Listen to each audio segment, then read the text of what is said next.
George Kilpatrick, Inspiration for the Nation, celebrating people we feel good about. So we are in a moment now where a lot of companies in particular are focused on three words. You've heard it. It's DEI. So what exactly does that mean? Diversity, equity, and inclusion. Okay. So diversity, equity, inclusion are three words that we hear a whole lot of, and a lot of companies claim that that's what they're about. But beyond press releases and company pamphlets with people, it isn't really about that, is it really, right? So what we are saying to you is there's a way to do this that really gets the results, that really affects the bottom line, and that also has a way to continue to replenish itself. We call that in a sustainable way. Corporations, Compassion, Culture is the name of the book. Our good buddy is here, Keesa Schreane, and the book is called Corporations, Compassion, Culture, Leading Your Business Towards Diversity, Equity, and Inclusion in a way, right, that really is going to get the results that we want. So, Keesa, you have George, it's so good to be here. It's so good to have you here. So you're part of a business called Refinitiv. What is Refinitiv? Well, we really focus on data and analytics. And you know what? I have had such a wonderful career because I've had loads of great mentors and sponsors in my career. And there's something actually I talk about in the book. The role of having a mentor is fantastic, and someone who can help you understand the environment, help you to understand, what your next stage should be in a project or in your career. That's great. But George, you know what? Having a sponsor is amazing. And I think that's what makes my, my firm that I'm with now, as well as some of the other firms, so great, because there's such a wonderful opportunity to get sponsors. Those are the people who talk when you're not at the table. They talk about you, what you can do, how you can elevate, how they can elevate you. And that's what sponsorship is about. So, you know what, corporations, part of being sustainable is to have baked in that structure where you have mentors and sponsors. And I'm really glad to say that I've experienced both. So that's key to a sustainable environment. So, it's interesting because a lot of places aren't even at that step. You talk about mentors and sponsors. They haven't even figured out that they want to even do this, or they think they want to do this, but they don't. They look around and there's nobody there to help them through it. So how do we do it? Well, first of all, there are a couple of different avenues that we look at. So when we look at how we want to support, how we want to sustain, we need to really look at the environment. What type of culture do we have? Do people feel included? Do people feel that they can be productive? George, I was looking at a Gallup survey and doing some research, and one of the things that it says is that people who feel productive at work, and that means included, supported, they have nearly 20% greater productivity than those who don't. And also, if you're in sales, for sales folks, that's a 20% increase in sales. Now, the evidence is clear. When you are productive, you feel innovative. When you're innovative, you can create great things. And when your people create great things, your revenue increases. So the link between a compassionate culture and a revenue generating culture, that is totally clear. The evidence supports it. And one of the things that I talk about is how we can ensure that people come first, because when we talk about a compassionate culture and a sustainable culture, it's about the people and how they're supported. And you write about employee resource groups, and we'll get to that in just a moment. But part of the challenge is the dismantling, right? Mm-hmm. Because before you can sustain something and build it, you've got to tear down what exists. And I think that's what corporations are most afraid of, because what they have built, quote unquote, worked for them. And now you're asking them, we're asking them, in order to increase profits and revenues, there's some systems here that don't work for everybody. So how do you compassionately confront and dismantle at the same time? Well, one of the ways that we approached it, and I approach it in the book, is to talk about history directly. So once we understand what the issues are and why populations feel the way they do, and by the way, populations feel the way they do, not just because, but they have good reason to if you look at the history. Once we understand the history and take the history seriously, then corporations can begin to say, okay, we see what systemic, what's systematic, what we need to change. But until we do that, until we really come to terms with how employees were treated in the past, and we can go before the time of actual employment when there were slaves, and then from that slave period to employment, there were the black codes where, if you worked and you tried to negotiate your salary, they could throw you back into enslavement. So that may seem to some folks like ancient history, but it's our history. And it's something that we really need to contend with. We really are serious about getting to the bottom of things. So we go from that in the book to talking about things that, may not really just completely mirror that, but microaggressions, that's what we're dealing with right now in 2021.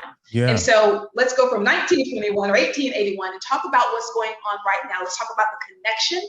Let's talk about how those things make us feel. And then from that point, corporations can begin dismantling. They can dismantle the language that is belittling, language that is condescending, and replace it with language that is, first of all, cooperative in nature, and then secondly, uplift. So we talk about innovation, we talk about productivity, we talk about really having a desire to be there. We talk about really having a purpose-driven environment. So that's the kind of language we're talking about, as opposed to using words like lazy or angry. Those things really are triggers. And we really need to realize that we shouldn't use that sort of language, because it can trigger people. And that's definitely what we don't want when we're looking at dismantling the old and building the new.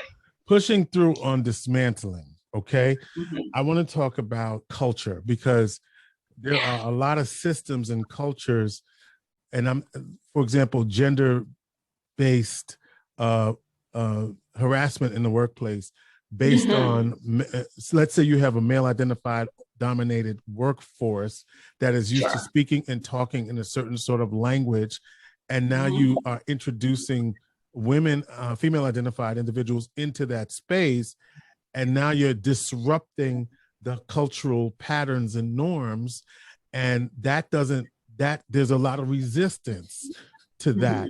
And so how do you convince these systems that it's in their interest, not because of, yes, the law, and yes, there's all of these things on the books about equality, but in the actual culture of the organization, very difficult to penetrate, if you will. And so how do you address that in the book? You know what? The first thing I would say is that if we're looking at really just abolishing some of those things, we need to look at it from a revenue generation perspective. Now, the evidence is clear. A lot of folks talk about diversity. At this point, I talk a lot about inclusion and sustainability, because I'm hopeful that the case for diversity has already been made, because there's lots of evidence that point to a diverse team, a diverse group, a diverse business. They are the ones that generate revenue. And that's because they have people from different backgrounds, people who can take a seat at the table and who can give their opinions. I remember a few years ago, George, there was a retailer, and the retailer had a t-shirt, and the t-shirt was a picture of a young man. It was a reference to a monkey.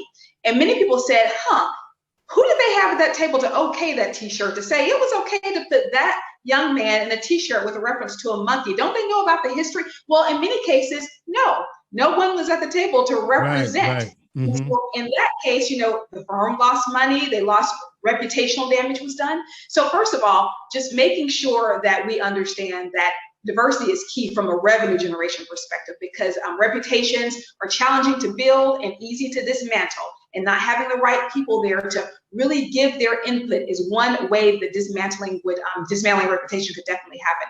The second piece is sustainability. You know what, George, we see over the last year especially, we've seen loads of corporations who experience walkouts because people felt it was downright dangerous to be there, right? They weren't protected in the age of the pandemic. We've seen people that have suffered from lack of fair pay. We've also seen gender discrimination and racial discrimination. And companies that continue those patterns, that continue to lose good talent because they don't have policies in place, they continue to lose good talent because they don't take mental and physical health seriously in the workplace, those companies will not be sustainable. They can't sustain in the future.